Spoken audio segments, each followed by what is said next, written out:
ഇനി ഞാൻ പറയാൻ പോകുന്നത് മിക്ക ഭർത്താക്കന്മാരും ഭാര്യമാരോട് ഇടയ്ക്കിടയ്ക്ക് ചെയ്യുന്നതാണ്.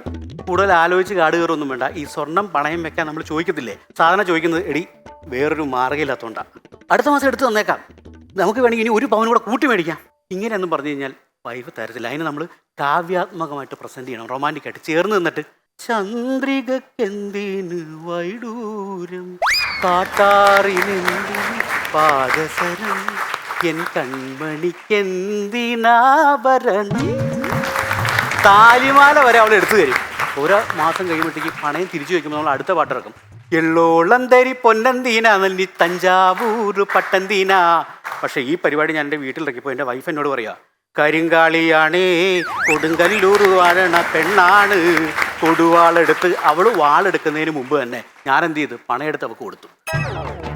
വേറൊന്നും വിചാരിക്കരുത്, ഇത് നമ്മുടെ ഗ്രൂമർക്കുള്ളതാണ്. കാരണം ഗ്രൂമർ എന്നോട് പറഞ്ഞ് ഈ സ്ക്രിപ്റ്റിലുള്ളത് മാത്രം പറയാതെ പെട്ടെന്ന് എന്തെങ്കിലും കയ്യിൽ നിന്നിട്ട് പറയണോ, വേറൊന്നും വിചാരിക്കരുത്. അടുത്തത് മോട്ടിവേഷൻ. ഈ മോട്ടിവേഷൻ എന്ന് പറഞ്ഞാൽ എല്ലാവർക്കും ആവശ്യമുള്ളതാണ്. നിങ്ങളെ ആരെങ്കിലും യൂസ്ലെസ് എന്ന് പറഞ്ഞിട്ടുണ്ടെങ്കിൽ അവരോട് പോയി പണി നോക്കാൻ പറയാം. കാരണം ഈ ഭൂമിയിൽ യൂസ്ലെസ് ആയിട്ട് ഒരു സാധനം പോലും ഇല്ല. ഞാൻ എക്സാമ്പിൾസ് അതും കേൾപ്പിച്ചു തരാം. കൊന്നരി കോനാരി എന്തെങ്കിലും തോന്നിയോ? കത്തിനക്കിടി നാച്ചീരെ ഇപ്പം എന്തെങ്കിലും തോന്നിയിട്ടുണ്ടോ? തോന്നണ്ടാവില്ല. ചില്ലിനക്കിടി നാച്ചിക്കട്ടോരെ പ്രത്യേകിച്ച് ഉപയോഗമൊന്നുമില്ലാത്തൊരു സാധനം. പക്ഷേ ഈ സാധനം ഇങ്ങനെയൊന്ന് കേട്ട് നോക്കിയേ, കൊന്നരി കോനാരി കത്തിനക്കിടി നാച്ചീരെ ചില്ലിനക്കിടി നാച്ചിക്കട്ടോരേ. ഇതിൻ്റെ കൂടെ ലാലേട്ടൻ്റെ ഡാൻസും കൂടെ ആയപ്പോഴത്തേക്കും സാധനം വേറെ ലെവലായി. ഇതിൽ നിന്ന് നമുക്ക് എന്ത് മനസ്സിലാക്കാം? ഉപയോഗശൂന്യമായ സാധനങ്ങളെ നല്ല കഴിവുള്ളവരെ കൈ കിട്ടിക്കഴിഞ്ഞാൽ അവനൊക്കെ വേറെ ലെവലാവുന്നു. പുതിയ പടത്തിൻ്റെ കാസ്റ്റിംഗ് ഒക്കെ കഴിഞ്ഞിട്ടില്ലെങ്കിൽ വേണ്ട രീതിയിൽ ഉപയോഗിക്കുകയായിരുന്നെങ്കിൽ ഞാനൊക്കെ വേറെ ലെവലായിരിക്കും. അല്ലെങ്കിൽ വീണ്ടും ഈ കൊന്നരി പാടിക്കൊണ്ട് ഞാനിവിടെയൊക്കെ നിൽക്കേണ്ടി വരും. അതാണ് പറയാൻ ഉദ്ദേശിച്ചത്. അടുത്തത് ഡിപ്രഷൻ.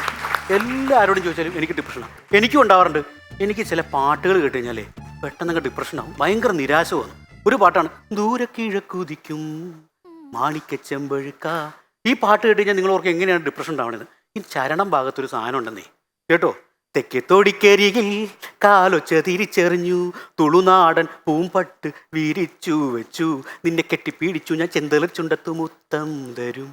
ഒന്ന് ആലോചിച്ച് വെക്കണേ.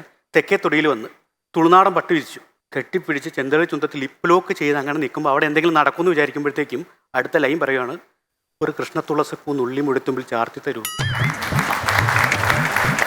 ഈ സമയത്ത് തുളസി പറിക്കാൻ പോകുമ്പോൾ നമ്മുടെ വല്ല ഗണപതി ഹോമമാണ് നടക്കാൻ പോകുന്നത്. എന്ത് ഡിപ്രഷനായിരുന്നു.